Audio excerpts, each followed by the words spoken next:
नमस्कार दोस्तों, ये वाला वीडियो हम लोग एक पहले इसका बना चुके हैं ऊष्मा और ताप का, उसको देख लीजिए। उसके बाद हम देखेंगे ऊष्मा का संचरण। संचरण का मतलब ट्रांसफर, कि ऊष्मा किस प्रकार से ट्रांसफर होती है। हमने ये पढ़ा था, ऊष्मा हमेशा अधिक से कम की ओर जाती है, जिधर ज़्यादा गर्म है उधर से कम गर्म की ओर जाती है, तब तक जाती है जब तक कि दोनों का ताप समान ना हो जाए।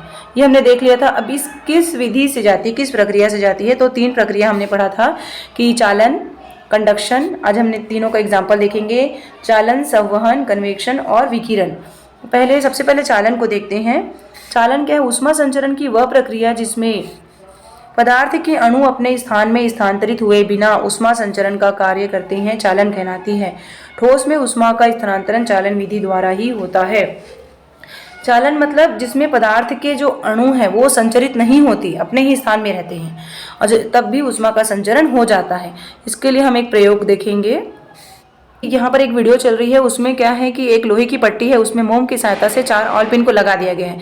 अब मोमबत्ती की सहायता से हम उसको गर्म करेंगे एक सिरे को, तो देखिए क्या होगा कि जो लोहे की कील है वो गर्म होकर फिर उसमें मोमबत्ती जो लगा है वो गर्म हो जाएगा, पिघल जाएगा।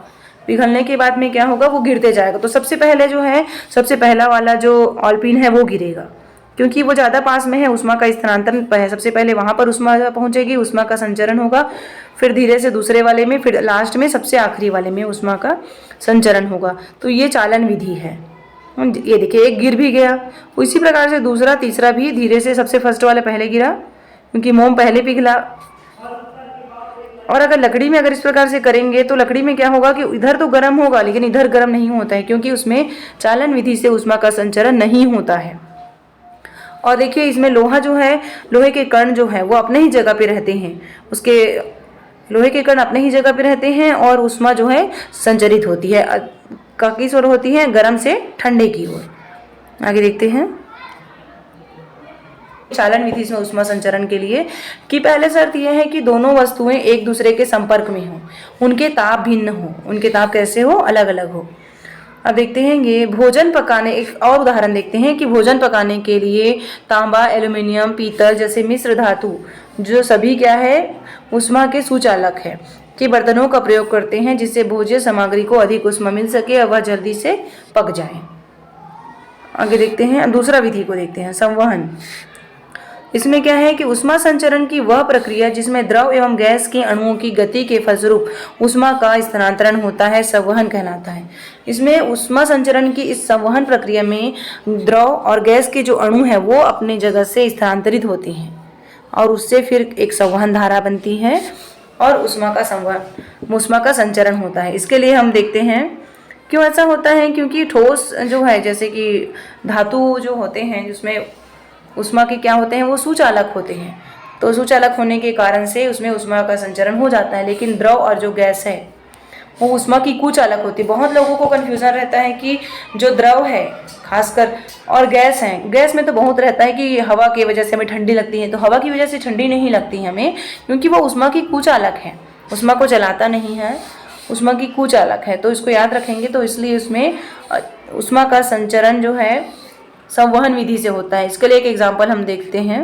देखिए इस वीडियो में देखेंगे कि जब हम एक पोटेशियम परमैंगनेट है उसको हम गर्म करने के लिए क्या करते हैं, नीचे डालते हैं, तो गर्म हो रहा है, ये पानी में डालते हैं तो एक धारा उत्पन्न होती है जिसको संवहन धाराएं कहते हैं। तो गर्म पानी ठंडा होकर ऊपर चलती है। ये वीडियो एक्चुअली चल नहीं रही है।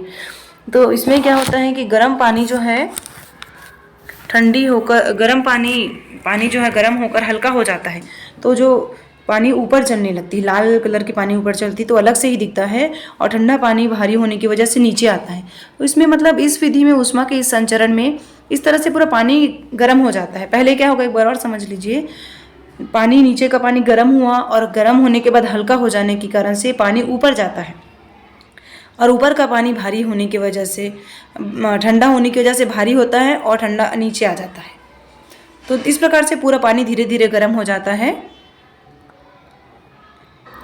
और यही प्रक्रिया फ्रिज में भी होता है। आप लोगों ने अनुभव किया होगा कि फ्रीजर, चाहे कैसे भी फ्रीजर हो, हमेशा फ्रीजर जो है, रेफ्रिजरेटर में फ्रीजर हमेशा ऊपर में ही रखा जाता है।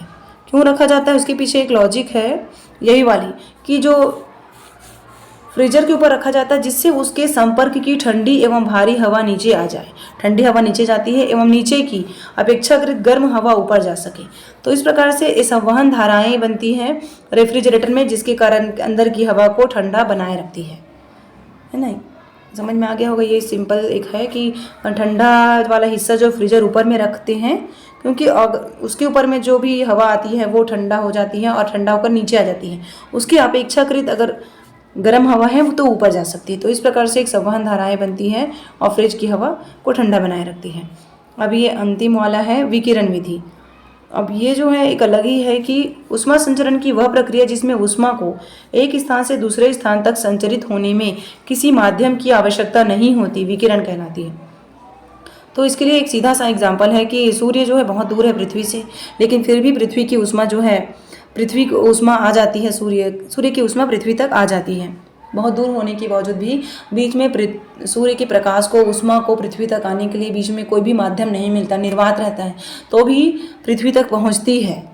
किस विधि से पहुंचती है? विकिरण विधि से पहुंचती है। तो विकिरण विधि का सबसे अच्छा एग्जाम्पल है सूर्य की जो ऊष्मा है पृथ्वी तक। और यही एक और एग्जाम्पल जिसमें लिखा हुआ है, देखिए, चाय को ठंडा होने से बचाने के लिए चाय की केतली को चमकदार रखा जाता है।